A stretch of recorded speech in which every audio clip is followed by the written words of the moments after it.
हर हर महादेव दोस्तों, क्या आपने कभी सोचा है कि सावन के पवित्र महीने में जब भगवान शिव अपनी असीम कृपा बरसा रहे होते हैं तब किसी घर में अचानक दरिद्रता क्यों आ जाती है। एक सुखी और संपन्न परिवार रातों रात कंगाल कैसे हो जाता है। इसका रहस्य एक बहुत ही छोटी सी भूल में छिपा है जो अक्सर घर की स्त्री अनजाने में कर बैठती है।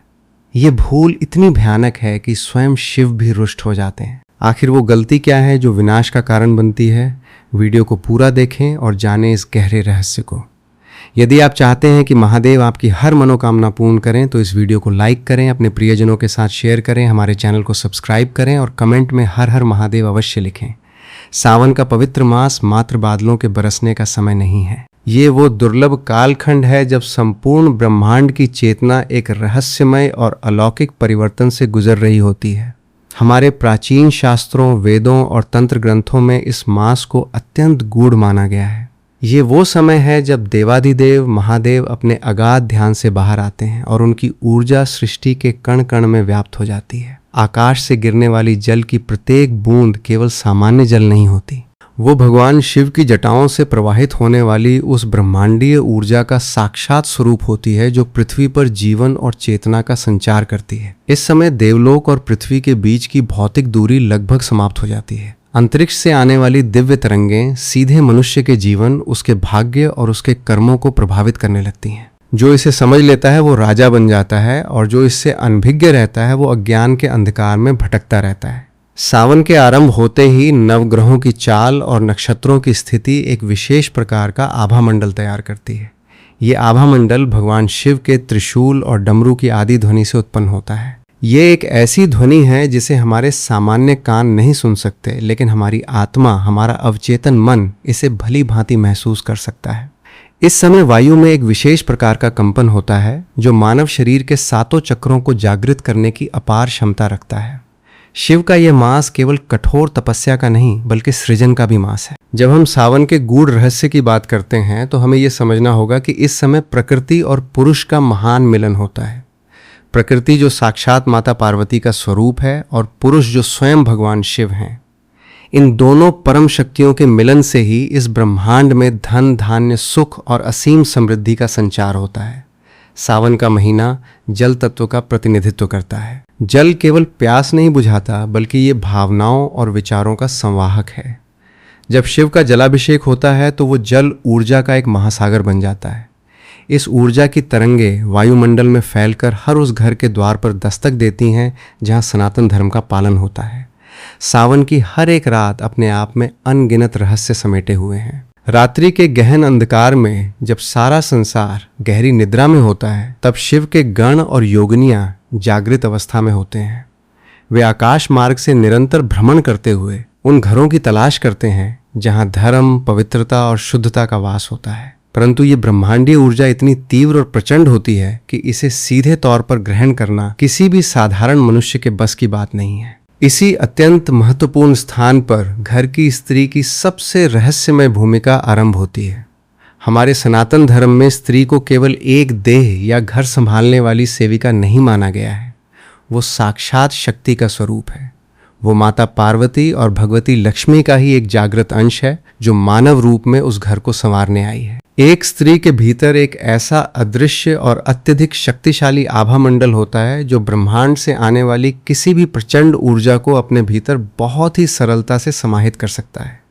जब सावन के महीने में शिव की असीम कृपा और ऊर्जा आकाश से बरसती है तो घर की स्त्री एक दिव्य माध्यम बन जाती है। एक ऐसा माध्यम जो देवलोक की ऊर्जा को खींचकर भौतिक संसार के उपयोग योग्य बनाता है। हमारे शरीर में मुख्य रूप से 7 चक्र होते हैं, लेकिन एक स्त्री के शरीर में अनाहत चक्र और आज्ञा चक्र सावन के इस पवित्र महीने में अत्यंत सक्रिय अवस्था में आ जाते हैं।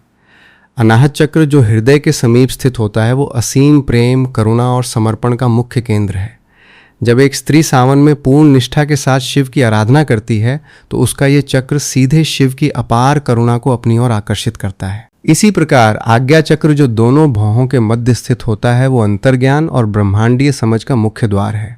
सावन की ऊर्जा सीधे इसी चक्र के माध्यम से स्त्री के सूक्ष्म शरीर में प्रवेश करती है। यह एक अत्यंत गूढ़ और रहस्यमय प्रक्रिया है जिसे केवल ध्यान और योग की उच्च अवस्था में ही समझा जा सकता है। जब ये शिव ऊर्जा स्त्री के भीतर जाती है तो वो उसके विचारों, उसकी श्वास और उसके द्वारा किए गए हर छोटे बड़े कार्य के माध्यम से पूरे घर के वातावरण में फैल जाती है। स्त्री का ये आभा मंडल एक अद्भुत रक्षा कवच का निर्माण करता है। वो सावन की इस पवित्र और ब्रह्मांडीय ऊर्जा को अपने भीतर गहराई तक सोख लेती है और फिर उसे एक अभेद्य दीवार के रूप में पूरे घर के चारों ओर स्थापित कर देती है। स्त्री का हृदय जितना कोमल होता है, उसकी संकल्प शक्ति उतनी ही वज्र के समान कठोर होती है। जब वो रसोई में भोजन पकाती है तो सावन के इस माह में वो मात्र एक शारीरिक क्रिया नहीं रह जाती, वो एक यज्ञ बन जाती है। अन्न में उसके विचार प्रवेश करते हैं और जब परिवार वो अन्न ग्रहण करता है तो उन सभी के भीतर एक दैवीय ऊर्जा का संचार होता है। स्त्री की वाणी से निकले हुए शब्द इस महीने में मंत्र बन जाते हैं। यदि वो अपने घर में प्रेम और सम्मान के शब्द बोलती है तो वे शब्द घर की दीवारों में समाकर स्थायी रूप से एक सकारात्मक आभा मंडल का निर्माण करते हैं। इसी ऊर्जा के कारण घर में चिरस्थायी सुख शांति का वास होता है। पति के व्यापार में दिन दूनी रात चौगुनी वृद्धि होती है और घर का भंडार हमेशा स्वर्ण और अन्न से भरा रहता है। घर की स्त्री के द्वारा किए गए व्रत, उपवास, उसकी पूजा पाठ और यहाँ तक कि उसका मौन रहना भी इस ब्रह्मांडीय ऊर्जा को कई गुना बढ़ा देता है।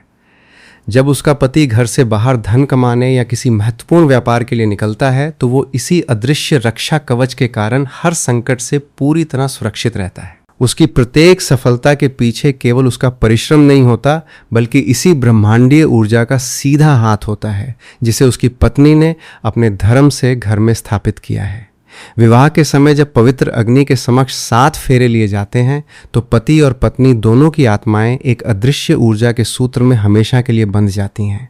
इसे हमारे शास्त्रों में कर्मों का अटल गठबंधन कहा गया है। सावन के इस अलौकिक महीने में यह गठबंधन सबसे अधिक संवेदनशील अवस्था में होता है। पति जो बाहर जाके संसार के कठोर थपेड़े सहता है, उसे भीतर से मजबूत और अडिग रखने का कार्य पत्नी की यही ऊर्जा करती है। जब पति किसी भयानक आर्थिक संकट में होता है या उसके प्राणों पर संकट आता है तो वो पत्नी का ही संचित पुण्य होता है जो एक मजबूत ढाल बनकर काल से भी उसकी रक्षा करता है। धन का आगमन केवल बुद्धि से नहीं होता, बल्कि धन को टिकाने के लिए जिस प्रबल भाग्य की आवश्यकता होती है वो भाग्य पत्नी के पवित्र कर्मों से ही जन्म लेता है। यह एक ऐसा गूढ़ विज्ञान है जिसे हमारे महान पूर्वज भली भांति समझते थे। घर की बनावट और दिशाएं भी इस ऊर्जा को रोकने या बढ़ाने में बहुत बड़ी भूमिका निभाती हैं। वास्तुशास्त्र के अनुसार घर का ईशान कोण अर्थात उत्तर पूर्व की दिशा देवताओं का पवित्र स्थान मानी जाती है। सावन के महीने में इसी दिशा से शिव की असीम कृपा घर में प्रवेश करती है। यदि घर की स्त्री इस दिशा को अत्यंत पवित्र रखती है, वहाँ किसी भी प्रकार की गंदगी नहीं होने देती और संध्या के समय वहाँ दीप प्रज्वलित करती है, तो वो ब्रह्मांडीय ऊर्जा सीधे उस दीपक की लौ के माध्यम से पूरे घर में संचारित होती है। वो दीपक केवल भौतिक अंधकार दूर नहीं करता, बल्कि वो ब्रह्मांड की उस सकारात्मक ऊर्जा को एक सही दिशा प्रदान करता है। पति का व्यापार चाहे दुनिया के किसी भी कोने में हो, उसकी सफलता की नींव इसी ईशान कोण में जलने वाले दीपक से हमेशा जुड़ी होती है।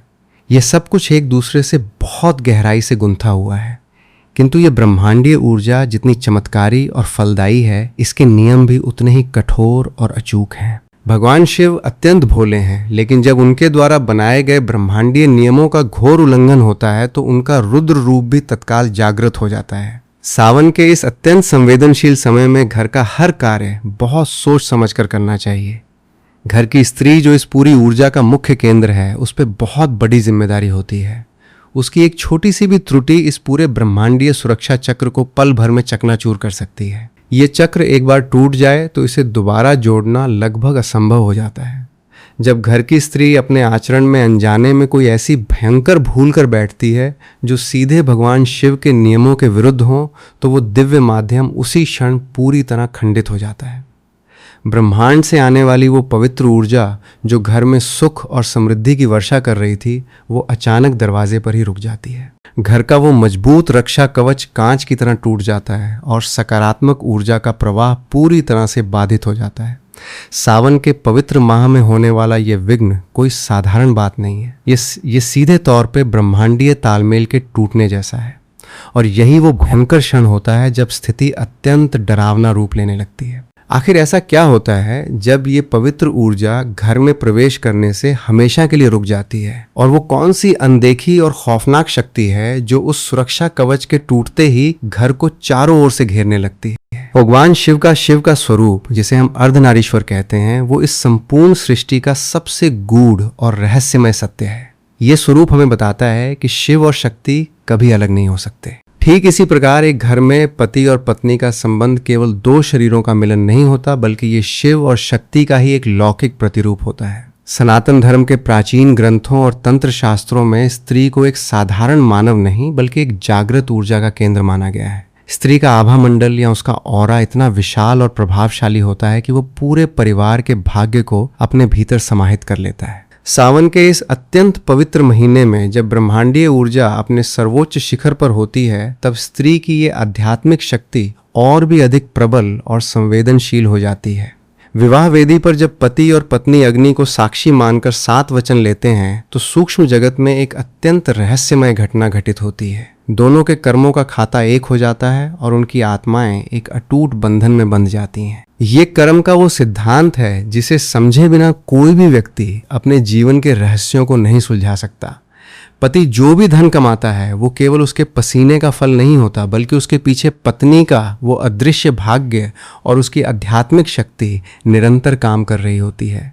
यदि घर की स्त्री का मन निर्मल है और वो धर्म के मार्ग पर चलती है, तो पति चाहे मिट्टी को भी हाथ लगाए, वो पल भर में सोना बन जाती है।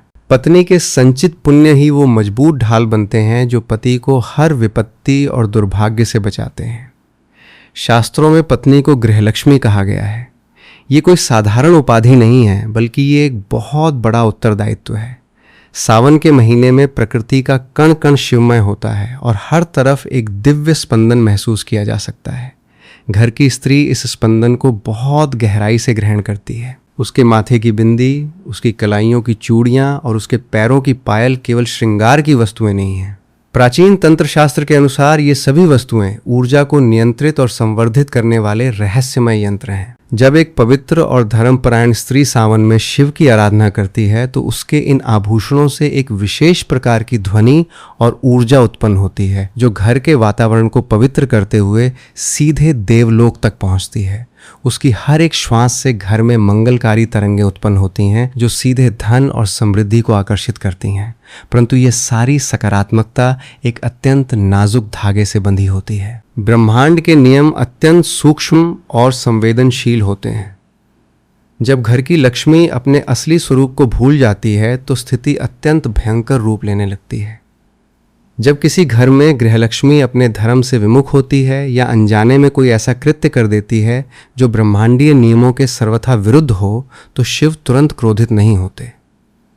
शास्त्रों में अत्यंत मार्मिक वर्णन आता है कि क्रोध से पहले शिव को अत्यंत पीड़ा होती है। इसे आध्यात्मिक जगत में शिव का रुदन कहा गया है। शिव का रुदन कोई साधारण आंसू बहाना नहीं है, बल्कि ये उस ब्रह्मांडीय संतुलन के टूटने का भयानक दुख है जो शिव ने बहुत जतन से इस सृष्टि के लिए बनाया है।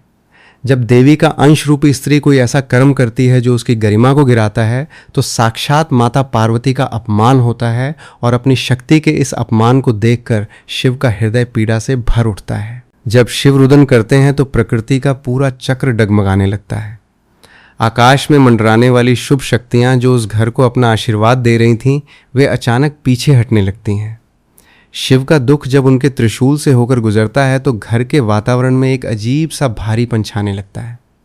जो घर पहले स्वर्ग के समान लगता था, वहां अचानक एक अनजानी सी उदासी और घुटन महसूस होने लगती है। ये शिव के रुदन का सीधा प्रभाव होता है, जो सबसे पहले घर की मानसिक शांति पर प्रहार करता है।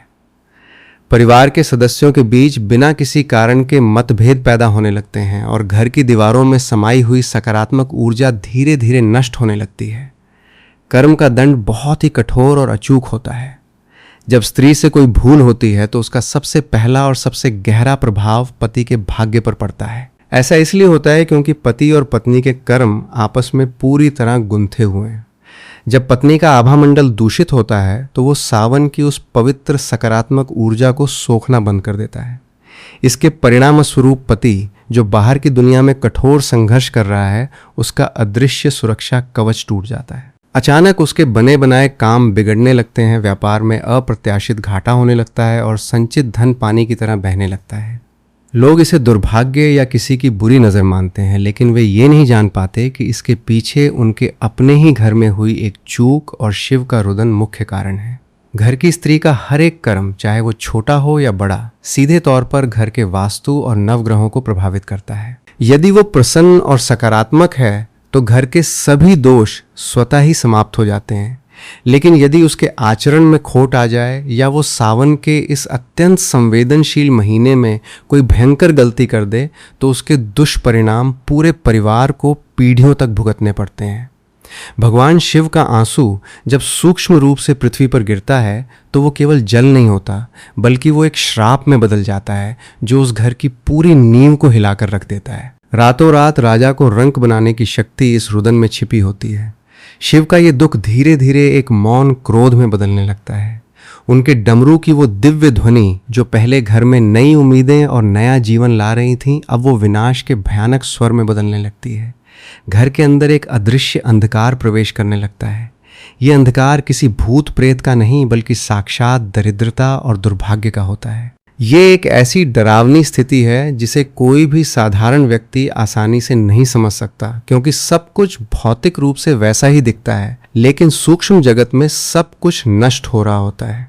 तिजोरी में रखा धन अपना तेज खोने लगता है और सुख शांति हवा में विलीन होने लगती है।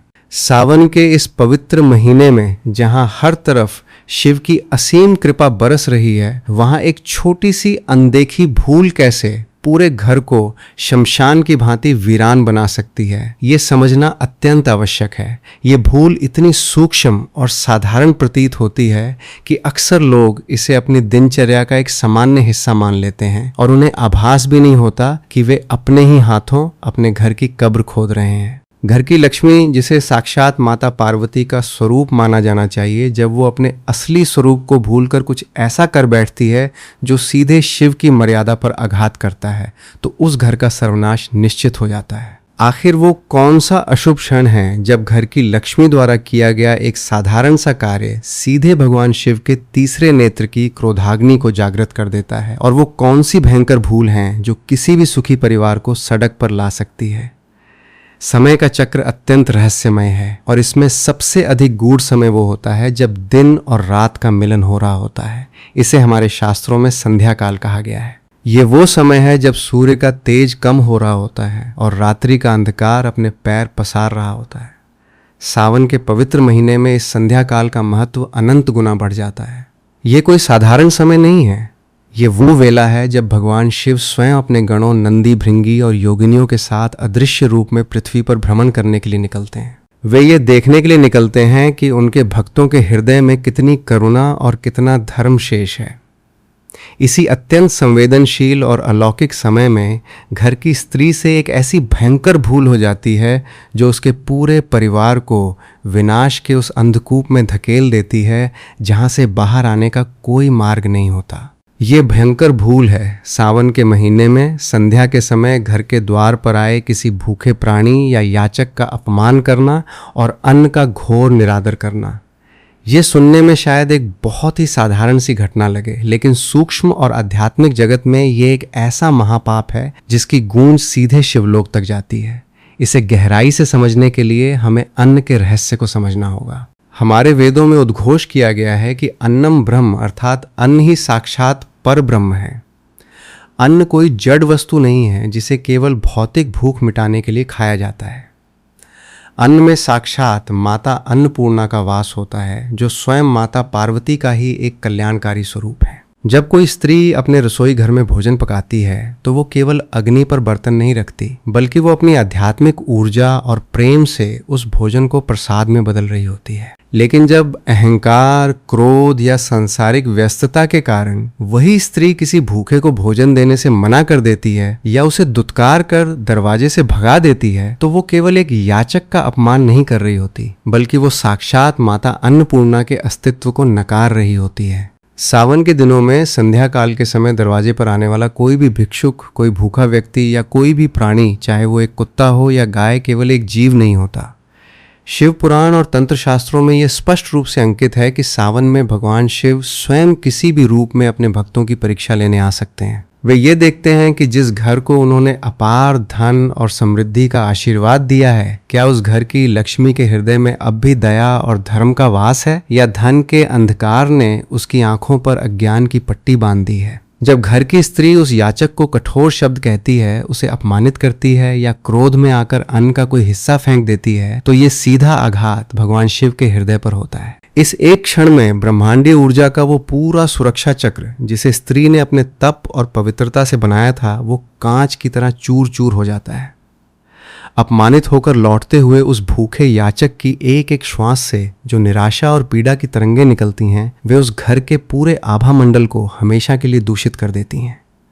भूखे की हाय कोई साधारण शब्द नहीं है। ये ब्रह्मांड का वो सबसे कठोर श्राप है जो सीधे भगवान शिव के तीसरे नेत्र की क्रोधाग्नि को जागृत कर देता है।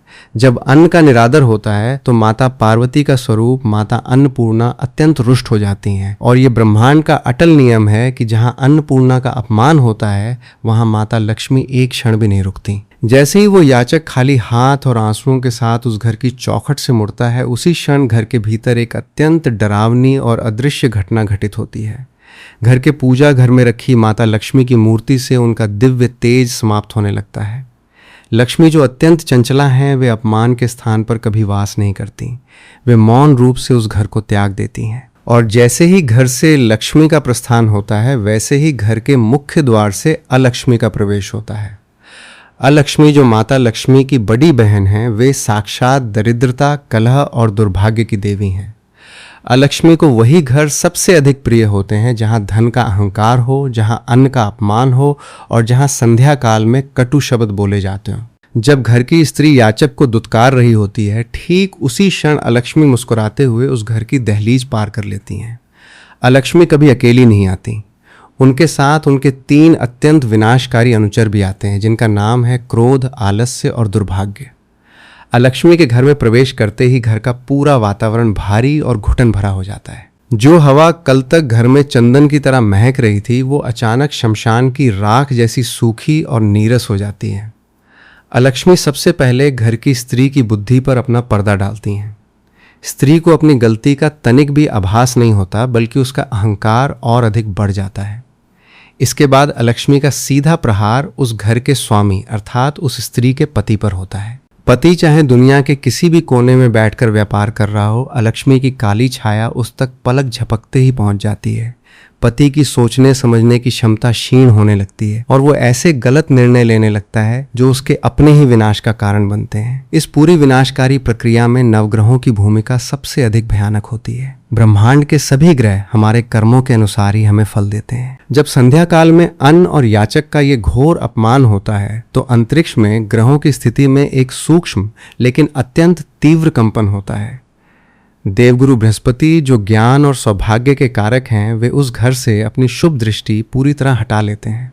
शुक्र ग्रह जो भौतिक सुख, धन और ऐश्वर्य का स्वामी है, वो अपनी सारी सकारात्मक ऊर्जा खो देता है और नीच का प्रभाव देने लगता है। लेकिन सबसे भयंकर भूमिका होती है कर्मफलदाता भगवान शनिदेव की। शनिदेव जो भगवान शिव के परम शिष्य हैं, वे अपने गुरु के इस अपमान को कभी सहन नहीं करते। शनि की वक्री दृष्टि सीधा उस घर के धन स्थान पर पड़ती है। शनिदेव उस घर के विनाश का ऐसा कठोर चक्र चलाते हैं कि बड़े से बड़ा धन कुबेर भी सड़क पर आ जाता है। ये एक ऐसा अदृश्य प्रहार होता है जिसकी भनक किसी को नहीं लगती। व्यापार में अचानक ऐसे लोग जुड़ जाते हैं जो धोखा देते हैं।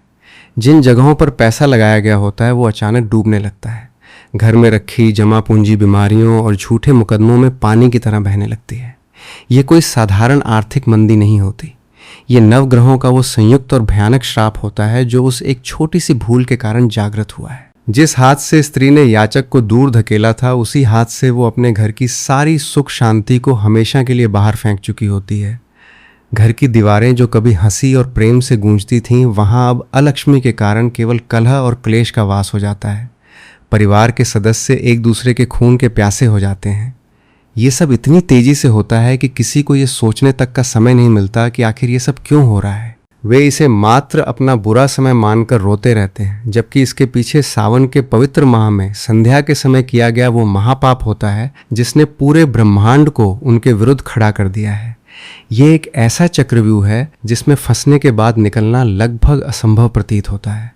रातों रात राजा से रंक बनने की यह कहानी हर उस घर की नियति बन जाती है जो अपनी संपन्नता के अहंकार में अंधा होकर मानवता और धर्म को भूल जाता है। जब ग्रहों का ये क्रूर खेल शुरू होता है तो किसी भी प्रकार की भौतिक शक्ति या चालाकी काम नहीं आती। क्या इतिहास में कोई ऐसा प्रामाणिक उदाहरण है जब किसी ने ठीक यही भयंकर भूल की हो और उसका स्वर्ण जैसा महल रातों रात मिट्टी में मिल गया हो? आइए जानते हैं तंत्र शास्त्र में छिपी एक अत्यंत रहस्यमय और प्राचीन कथा को जो आपकी रूह कंपा देगी और ये बताएगी कि कर्म का दंड कितना कठोर होता है। प्राचीन काल की एक अत्यंत रहस्यमय कथा हमारे तंत्र शास्त्रों और शिव महापुराण के गुप्त पन्नों में आज भी दबी हुई है। ये कथा कोई सामान्य कहानी नहीं है, बल्कि ये कर्मों के उस कठोर और अचूक प्रहार का जीवंत उदाहरण है जो सीधे भगवान शिव के क्रोध से उत्पन्न होता है। ये कथा हमें बताती है कि जब मनुष्य अपने भौतिक वैभव के अहंकार में अंधा होकर आध्यात्मिक मर्यादाओं को भूल जाता है तो उसका अंत कितना भयानक और हृदय विदारक होता है। अवंतिका नगरी के समीप एक अत्यंत समृद्ध नगर हुआ करता था जिसे स्वर्णपुरी कहा जाता था। नाम के अनुरूप ही इस नगर का वैभव स्वर्ग के समान था। इसी नगर में एक अत्यंत धनवान व्यापारी रहता था जिसका नाम धनंजय था। धनंजय का व्यापार 7 समुद्र पार तक फैला हुआ था। उसके पास इतना स्वर्ण और रजत था कि यदि वो चाहता तो पूरे नगर को खरीद सकता था। उसकी पत्नी का नाम रूपमती था। रूपमती अत्यंत रूपवान थी और उसने अपने घर को किसी देवलोक के महल की भांति सजा रखा था। उनके महल के स्तंभ ठोस स्वर्ण से निर्मित थे और रात्रियों में महल को रोशन करने के लिए दीपों की नहीं बल्कि बहुमूल्य मणियों की आवश्यकता होती थी। लेकिन कहते हैं कि अत्यधिक धन जब बिना धर्म के आता है तो वो अपने साथ सबसे भयानक विष लेके आता है और वो विष है अहंकार। रूपमती के भीतर ये विष बहुत गहराई तक उतर चुका था। उसे अपनी सुंदरता और अपने पति की असीमित संपत्ति पर इतना गर्व था कि वो सामान्य मनुष्यों को कीड़े मकोड़े के समान समझती थी। उसके लिए धन ही सब कुछ था और दया या धर्म जैसे शब्दों का उसके जीवन में कोई स्थान नहीं था। समय अपनी गति से चलता रहा और सावन का अत्यंत पवित्र महीना आरंभ हुआ। पूरा नगर भगवान शिव की भक्ति में डूबा हुआ था। हर तरफ शंख और डमरू की ध्वनियां गूंज रही थीं। धनंजय किसी अत्यंत महत्वपूर्ण व्यापारिक यात्रा के लिए सुदूर देश गया हुआ था और महल में रूपमती अकेली थी। सावन का दूसरा सोमवार था। आकाश में काले बादल छाए हुए थे और हल्की हल्की वर्षा हो रही थी। संध्या का समय हो चला था। ये वही अत्यंत रहस्यमय संध्या काल था जब दिन और रात का मिलन होता है और शिव अपने गणों के साथ अदृश्य रूप में पृथ्वी पर भ्रमण करते हैं। रूपमती अपने स्वर्ण जडित कक्ष में बैठी थी और दासियां उसे 56 प्रकार के स्वादिष्ट व्यंजन परोस रही थीं। पूरे महल में चंदन और केसर की सुगंध फैली हुई थी।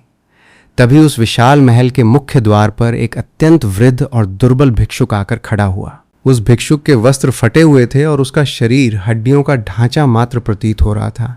लेकिन यदि कोई ध्यान से देखता तो उस भिक्षुक की आंखों में एक अजीब सा तेज और असीमित शांति थी।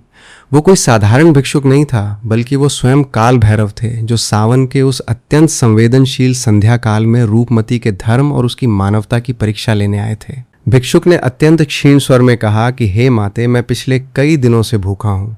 मुझे केवल एक मुट्ठी अन्न दे दो, तुम्हारा बहुत कल्याण होगा। भिक्षुक की आवाज़ सुनकर रूपमती अत्यंत क्रोधित हो गई। उसने अपने स्वादिष्ट भोजन को बीच में ही छोड़ दिया और तेज कदमों से मुख्य द्वार की ओर आई।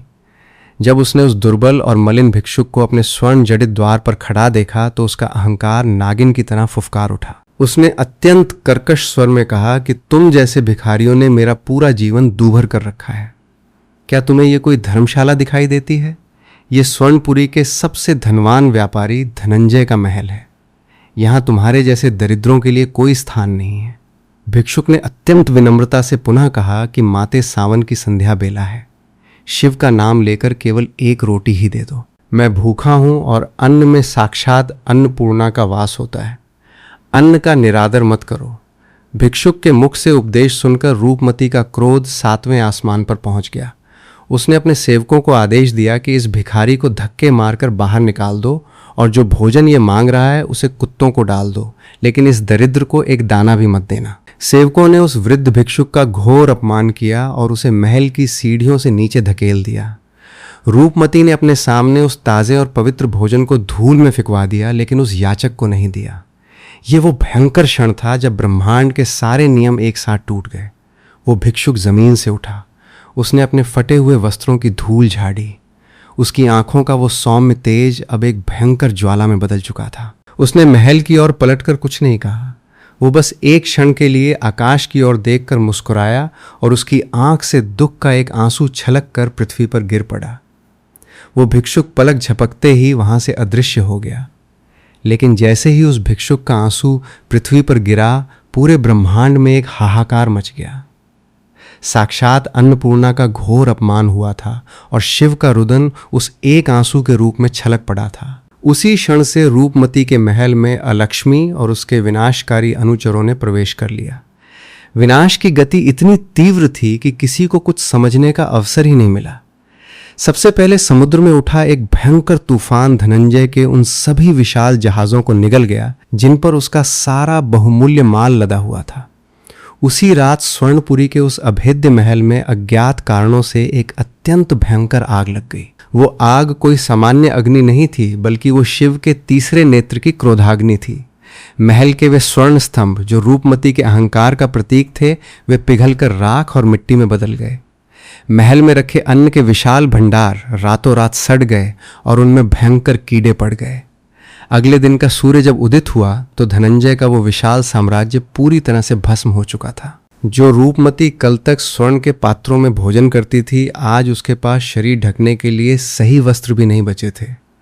धनंजय जब अपनी यात्रा से प्राण बचाकर खाली हाथ लौटा तो उसने देखा कि उसका स्वर्ग जैसा घर अब एक शमशान बन चुका है। रूपमती का वो सारा घमंड और उसकी सुंदरता उस एक रात के तांडव में हमेशा के लिए नष्ट हो गई थी। वे दोनों सड़क पर आ चुके थे और उसी दरवाजे पर भीख मांगने को विवश हो गए थे जहां से उन्होंने उस भिक्षुक को धक्के मारकर निकाला था। ये कर्म का वो कठोर और अचूक दंड था जो सावन की उस संध्या में अन्न और याचक के अपमान के कारण उन्हें मिला था। नवग्रहों ने अपना ऐसा क्रूर खेल खेला कि धनंजय का कोई भी मित्र या रिश्तेदार उनकी सहायता के लिए आगे नहीं आया। उन्होंने पाई पाई के लिए मोहताज होकर अपना जीवन व्यतीत करना आरंभ कर दिया। व्यापारी का सब कुछ छिन गया, लेकिन क्या विनाश के इस बवंडर को रोकने का कोई गुप्त मार्ग बचा था या उन्हें मृत्यु पर्यंत ये कष्ट सहना था? जब किसी घर में दरिद्रता या दुर्भाग्य का प्रवेश होता है तो वो कभी भी बिना सूचना दिए नहीं आता। हमारा ब्रह्मांड और प्रकृति अत्यंत संवेदनशील और दयालु हैं। वे हमेशा मनुष्य को आने वाले भयंकर संकट के प्रति सचेत करने का प्रयास करते हैं। जब सावन के पवित्र माह में स्त्री से अन्न और याचक के अपमान की वो भयंकर भूल हो जाती है तो सूक्ष्म जगत में एक अत्यंत भयानक कंपन होता है। माता लक्ष्मी जब रूठ कर घर से प्रस्थान करती हैं और उनकी बड़ी बहन अलक्ष्मी अपने विनाशकारी अनुचरों के साथ घर की दहलीज पार करती हैं तो भौतिक जगत में कुछ ऐसे डरावने और रहस्यमय संकेत मिलने लगते हैं जो किसी भी समझदार व्यक्ति की रूह कंपा सकते हैं। ये संकेत इतने स्पष्ट होते हैं कि यदि मनुष्य ने समय रहते समझ लें तो शायद वो विनाश के उस भयंकर तूफान से बच सकता है। अलक्ष्मी के प्रवेश का सबसे पहला और सबसे प्रामाणिक संकेत घर के आंगन में लगे पवित्र तुलसी के पौधे से मिलता है।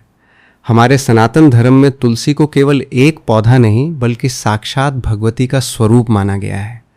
तुलसी का पौधा ब्रह्मांड की सकारात्मक ऊर्जा का सबसे बड़ा केंद्र होता है और ये घर के वास्तु दोषों और नकारात्मक शक्तियों को अपने भीतर सोखने की अद्भुत क्षमता रखता है। जब अलक्ष्मी घर में प्रवेश करती हैं तो उनके साथ आने वाली नकारात्मक ऊर्जा इतनी प्रचंड और विषैली होती है कि तुलसी का पौधा उसे सहन नहीं कर पाता।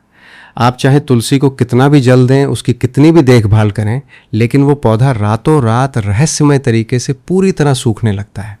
उसकी हरी भरी पत्तियां अचानक काली पड़ने लगती हैं और झड़ने लगती हैं। ये इस बात का स्पष्ट और भयानक संकेत है कि घर का आध्यात्मिक सुरक्षा कवच पूरी तरह टूट चुका है और अब घर पर एक ऐसी भयानक काली छाया मंडरा रही है जो पूरे परिवार को निगलने के लिए तैयार है। दूसरा सबसे डरावना संकेत रसोई घर से जुड़ा होता है। रसोई घर को माता अन्नपूर्णा का पवित्र स्थान माना गया है। ज्योतिष शास्त्र में दूध को चंद्रमा और शुक्र ग्रह का सीधा प्रतीक माना जाता है। चंद्रमा मनुष्य के मन और घर की शांति का कारक है, जबकि शुक्र ग्रह भौतिक सुख, धन और ऐश्वर्य का स्वामी है। जब अलक्ष्मी घर में अपना पूर्ण अधिकार जमा लेती हैं तो रसोई घर में उबलता हुआ दूध बार बार रहस्यमय तरीके से बर्तन से बाहर गिरने लगता है। कई बार ऐसा होता है कि स्त्री दूध को उबलने के लिए गैस पर रखती है और वहीं पास में खड़ी रहती है, लेकिन उसकी नज़र हटते ही अचानक दूध उफनकर आग पर गिर जाता है। दूध का बार बार अग्नि पर गिरना और जलना सीधे तौर पर घर की शांति और धन संपत्ति के भस्म होने का सूचक है। ये घटना दर्शाती है कि घर का संचित धन अब बीमारियों, मुकदमों और अनावश्यक कार्यों में पानी की तरह बहने वाला है। चंद्रमा के दूषित होने से घर के सदस्यों का मन अशांत होने लगता है और शुक्र के प्रभावहीन होने से घर का सारा वैभव राख में बदलने लगता है। अलक्ष्मी के प्रवेश का तीसरा और सबसे अधिक विनाशकारी संकेत घर में बिना किसी कारण के होने वाला भयंकर कलह है। जब अलक्ष्मी आती हैं तो उनके साथ क्रोध और विवाद के अदृश्य दैत्य भी घर में प्रवेश करते हैं। जो घर पहले प्रेम और हंसी से गूंजता था, वहां अचानक घुटन और शमशान जैसी नीरसता छा जाती है। परिवार के सदस्यों के बीच बात बात पर भयंकर झगड़े होने लगते हैं। पति और पत्नी के बीच का वो पवित्र संबंध जिसमें शिव और शक्ति का वास था, अब कुरुक्षेत्र के मैदान में बदल जाता है। ये झगड़े किसी बड़े विषय पर नहीं बल्कि अत्यंत छोटी और निरर्थक बातों पर होते हैं, लेकिन उनका रूप इतना उग्र होता है कि लोग एक दूसरे के खून के प्यासे हो जाते हैं। इस कलह के पीछे मंगल और राहु ग्रहों का अत्यंत दूषित प्रभाव होता है। अलक्ष्मी लोगों की बुद्धि को इस प्रकार भ्रष्ट कर देती हैं कि उन्हें अपना भला और बुरा समझ में ही नहीं आता। वे अपने ही हाथों अपने परिवार और अपने व्यापार की जड़ें काटने लगते हैं। इन मुख्य संकेतों के अतिरिक्त कुछ और भी सूक्ष्म लक्षण हैं जो घर में दरिद्रता के आगमन की पुष्टि करते हैं। घर की दीवारों पर अचानक सीलन आने लगती है और दरारें पड़ने लगती हैं। जो घर कभी साफ सुथरा और प्रकाशवान लगता था, वहां अचानक जाले लगने लगते हैं और दिन के समय भी एक अजीब सा अंधकार और भारीपन महसूस होने लगता है। घर में रखे हुए कांच के बर्तन या आईने अचानक बिना किसी कारण के चटक कर टूटने लगते हैं। ये इस बात का संकेत है कि घर पर कोई अत्यंत शक्तिशाली और नकारात्मक ऊर्जा प्रहार कर रही है। घर के सदस्यों के चेहरों का तेज गायब होने लगता है और उन्हें रात में अत्यंत डरावने सपने आने लगते हैं। नींद बीच रात में अचानक टूट जाती है और छाती पर एक अजीब सा बोझ महसूस होता है, जैसे कोई अदृश्य शक्ति उन्हें दबा रही हो। जब ये सारे संकेत एक साथ मिलने लगें तो समझ लेना चाहिए कि अलक्ष्मी ने घर को पूरी तरह से अपने कब्जे में ले लिया है। घर का वो रक्षा कवच जिसे स्त्री ने अपनी पूजा और पवित्रता से बुना था, वो पूरी तरह तार तार हो चुका है। देवता उस घर से विमुख हो चुके हैं और अब विनाश का वो नंगा नाच शुरू होने वाला है जो उस घर की पूरी पहचान को ही मिटा देगा। ये एक ऐसा चक्रव्यूह है जो मनुष्य को चारों ओर से घेर लेता है और उसे बाहर निकलने का कोई रास्ता नहीं सूझता। धन का नाश, सम्मान का पतन और स्वास्थ्य की हानि एक साथ उस परिवार पर टूट पड़ते हैं। यदि ये भयंकर संकेत किसी घर में दिखाई दे रहे हैं तो क्या सब कुछ हमेशा के लिए समाप्त हो चुका है, या शिव के क्रोध को शांत करने का और खोई हुई सुख समृद्धि को वापस लाने का कोई गुप्त प्रायश्चित मार्ग अब भी खुला है? जब विनाश का अंधकार चारों दिशाओं से घेर लेता है और मनुष्य को बचने का कोई मार्ग नहीं सूझता, तब केवल एक ही शक्ति है जो उस भयंकर चक्रव्यूह को तोड़ सकती है। वो शक्ति स्वयं देवाधिदेव महादेव हैं। भगवान शिव जितने उग्र और क्रोधी हैं, उससे अनंत गुना अधिक वे कृपालु और दयालु हैं। उन्हें भोलेनाथ कहा जाता है क्योंकि वे अपने भक्तों के सच्चे आंसुओं को कभी अनदेखा नहीं कर सकते।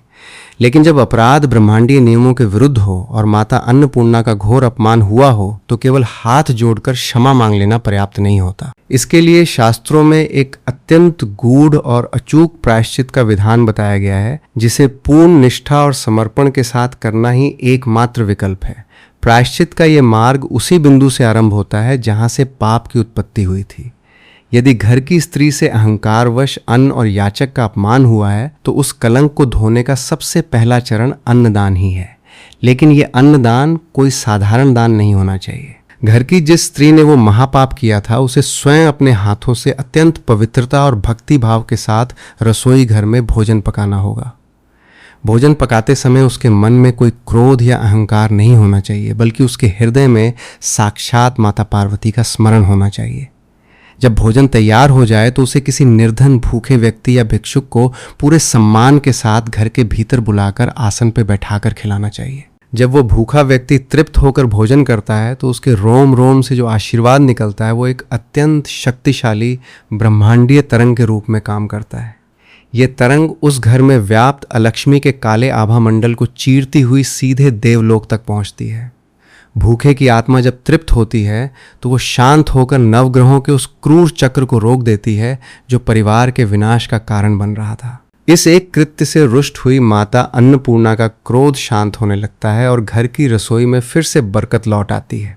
अन्नदान के पश्चात दूसरा सबसे महत्वपूर्ण उपाय है जल अर्पण का अत्यंत विशिष्ट विधान। सावन के महीने में शिवलिंग पर जल चढ़ाने का विशेष महत्व है, लेकिन जब किसी महापाप का प्रायश्चित करना हो तो ये जल अत्यंत विशेष विधि से तैयार किया जाता है। तांबे के पात्र में शुद्ध जल लेकर उसमें थोड़े से काले तिल और बिना उबला हुआ कच्चा दूध मिलाना चाहिए। काले तिल भगवान विष्णु के पसीने से उत्पन्न हुए हैं और ये शनि, राहु तथा केतु के भयंकर प्रकोप को शांत करने की अचूक औषधि हैं। कच्चा दूध चंद्रमा और शुक्र ग्रह को बल प्रदान करता है जो घर की शांति और ऐश्वर्य के कारक हैं। जब घर की स्त्री या उसका पति इस पवित्र जल को शिवलिंग पर एक पतली धार के रूप में अत्यंत धीमी गति से अर्पित करते हैं तो एक चमत्कारिक आध्यात्मिक प्रक्रिया आरंभ होती है। जल की वो ठंडी धार जैसे जैसे शिवलिंग का स्पर्श करती है वैसे वैसे शिव के तीसरे नेत्र की क्रोधाग्नि शांत होने लगती है। जल अर्पित करते समय मन ही मन अपने किए गए पापों की बार बार क्षमा मांगनी चाहिए और ये संकल्प लेना चाहिए कि भविष्य में कभी भी किसी भूखे का अपमान नहीं होगा। शिव के मस्तक को शीतलता प्रदान करने से घर के स्वामी के जीवन में जो उथल पुथल मची थी वो शांत होने लगती है। व्यापार में जो लगातार घाटा हो रहा था वो रुक जाता है और नवग्रह फिर से अपनी शुभ स्थिति में लौटने लगते हैं। लेकिन केवल अन्न और जल अर्पण से ही अलक्ष्मी पूरी तरह घर से बाहर नहीं जाती। अलक्ष्मी के उस विषैले प्रभाव को जड़ से समाप्त करने के लिए विशिष्ट शिव मंत्रों की ध्वनि का सहारा लेना पड़ता है। शास्त्रों में दरिद्र दहन शिव स्तोत्र को इस कार्य के लिए सबसे अचूक अस्त्र माना गया है। यह स्तोत्र महर्षि वशिष्ठ द्वारा रचित है और इसमें इतनी असीम ऊर्जा है कि ये जन्म जन्मांतर की दरिद्रता को भी भस्म कर सकता है। जब सावन के पवित्र माह में घर के ईशान कोण में गाय के घी का दीपक जलाकर पूर्ण विश्वास के साथ इस स्तोत्र का पाठ किया जाता है तो घर के वातावरण में एक अद्भुत कंपन पैदा होता है। इस स्तोत्र के प्रत्येक शब्द से निकलने वाली ध्वनि घर की दीवारों में समाई हुई नकारात्मक ऊर्जा को नष्ट करने लगती है। जो अलक्ष्मी घर में अपना स्थायी निवास बना चुकी थीं, वे इस दिव्य ध्वनि के प्रहार को सहन नहीं कर पाती। मंत्रों की वो पवित्र ज्वाला क्रोध, आलस्य और दुर्भाग्य के उन अदृश्य दैत्यों को भस्म कर देती है जो परिवार के सदस्यों की बुद्धि को भ्रष्ट कर रहे थे। इसके साथ ही यदि महामृत्युंजय मंत्र का 1.25 लाख बार जप किया जाए तो ये उस परिवार के लिए एक अभेद्य रक्षा कवच का निर्माण कर देता है जिसे दुनिया की कोई भी बुरी शक्ति भेद नहीं सकती। जैसे जैसे ये साधना आगे बढ़ती है घर का पूरा आभा मंडल फिर से शुद्ध होने लगता है। जो तुलसी का पौधा पूरी तरह सूख चुका था, यदि उसके गमले में इस शिव साधना का जल डाला जाए तो वो रहस्यमय तरीके से फिर से हरा भरा होने लगता है। ये इस बात का सबसे बड़ा प्रमाण है कि देवगुरु बृहस्पति और भगवान शिव ने आपकी क्षमा याचना को स्वीकार कर लिया है। घर के सदस्यों के बीच जो भयंकर कलह चल रहा था वो अचानक एक गहरी शांति में बदल जाता है। लोगों की मति फिर से शुद्ध हो जाती है और वे एक दूसरे के प्रति प्रेम और सम्मान से भर जाते हैं। जब घर का वातावरण पूरी तरह से पवित्र हो जाता है तो रूठी हुई माता लक्ष्मी एक बार फिर से उस घर की ओर आकर्षित होती हैं। ये ब्रह्मांड का अटल नियम है कि जहाँ पूर्ण स्वच्छता, धर्म और शिव की गूंज होती है वहाँ लक्ष्मी स्वयं चलकर आती हैं। जो धन व्यापार में डूब गया था वो रहस्यमय तरीके से नए अवसरों के रूप में वापस मिलने लगता है। कर्ज के पहाड़ धीरे धीरे कटने लगते हैं और घर का वो खोया हुआ वैभव फिर से लौट आता है। ये सब किसी जादू से कम नहीं लगता, लेकिन ये कर्म और प्रायश्चित का वो अचूक विज्ञान है जो मनुष्य को विनाश के मुहाने से वापस खींच लाता है। ये शिव साधना और प्रायश्चित का विधान अत्यंत शक्तिशाली है और ये लाखों लोगों के जीवन को संवार चुका है। यदि मनुष्य अपने अहंकार को त्याग कर सच्चे हृदय से महादेव के चरणों में गिर जाए तो उसे अवश्य क्षमा मिल जाती है। क्या ये प्रायश्चित हमेशा काम करता है या कुछ पाप ऐसे भी होते हैं जिनकी क्षमा स्वयं काल भैरव भी नहीं देते? ये एक ऐसा रहस्य है जो हर शिव भक्त को विचार करने पर विवश कर देगा। प्रायश्चित का ये मार्ग अत्यंत शक्तिशाली है, किंतु क्या हर पाप क्षमा के योग्य होता है? शिव पुराण के गूढ़ रहस्य हमें बताते हैं कि भगवान शिव अत्यंत कृपालु अवश्य हैं, लेकिन काल भैरव न्याय के सबसे कठोर देवता हैं। यदि कोई कृत्य अनजाने में या अज्ञानवश हुआ है तो सच्चे हृदय से की गई क्षमा याचना और प्रायश्चित उसे तत्काल प्रभाव से नष्ट कर देते हैं। परंतु यदि अन्न का अपमान और याचक का तिरस्कार पूर्ण चेतना में बार बार और अत्यंत अहंकार के साथ किया गया हो तो वो केवल एक भूल नहीं बल्कि एक सचेत अपराध बन जाता है। ऐसे अपराधों में काल भैरव तब तक क्षमा नहीं देते जब तक कि अपराधी अपने अहंकार की पूरी कीमत न चुका दे। उसे अपने कर्मों के चक्र में पिसना ही पड़ता है ताकि उसकी आत्मा शुद्ध हो सके। सावन का ये पवित्र मास हमें केवल जल चढ़ाना नहीं सिखाता बल्कि ये हमें हमारी चेतना को जागृत करना सिखाता है। ये हमें बताता है कि भौतिक धन और वैभव अत्यंत क्षणिक हैं। जो आज आपका है वो कल किसी और का होगा। यदि कुछ शाश्वत है तो वो है आपका धर्म, आपकी करुणा और आपके द्वारा किया गया निस्वार्थ कर्म। घर की स्त्री, जिसे हमारे वेदों ने गृहलक्ष्मी और साक्षात शक्ति का स्वरूप माना है, उसके कंधों पर पूरे परिवार के भाग्य का भार होता है। उसका एक छोटा सा सत्कर्म घर को स्वर्ग बना सकता है और उसकी एक भयंकर भूल पूरे साम्राज्य को भस्म कर सकती है। जब भी सावन के दिनों में कोई याचक, कोई भिक्षुक या कोई भी भूखा प्राणी आपके द्वार पर आए तो उसमें केवल एक दरिद्र को न देखें। ये स्मरण रखें कि उस मलिन वेश के पीछे साक्षात महादेव आपकी परीक्षा ले रहे हो सकते हैं। अपने द्वार से किसी को भी भूखा न लौटने दें। अन्न का सम्मान करें क्योंकि वही अन्न आपके प्राणों की रक्षा करता है। अपने अहंकार को शिव के चरणों में अर्पित कर दें और अपने हृदय को करुणा से भर लें। यदि आप धर्म के मार्ग पर चलेंगे तो शिव का त्रिशूल हमेशा एक अभेद्य रक्षा कवच बनकर आपके परिवार की हर संकट से रक्षा करेगा। आशा है कि आपको सावन के इस अत्यंत गूढ़ और रहस्यमय सत्य की गहराई समझ में आ गई होगी। यदि इस कथा ने आपकी आत्मा को छुआ है और आपके ज्ञान में वृद्धि की है तो इस वीडियो को तुरंत लाइक करें। इसे अपने परिवार और सभी मित्रों के साथ शेयर करें ताकि वे भी इस अनदेखी भूल से बच सकें और महादेव की असीम कृपा प्राप्त कर सकें। हमारे चैनल को सब्सक्राइब करना ना भूलें ताकि ऐसी ही आध्यात्मिक और रहस्यमय जानकारी आपको सदैव मिलती रहे। कमेंट में पूर्ण श्रद्धा के साथ हर हर महादेव अवश्य लिखें ताकि शिव शंभू आपकी हर मनोकामना पूर्ण करें। महादेव आपके और आपके पूरे परिवार के जीवन को सुख, शांति और अपार समृद्धि से भर दें। हर हर महादेव।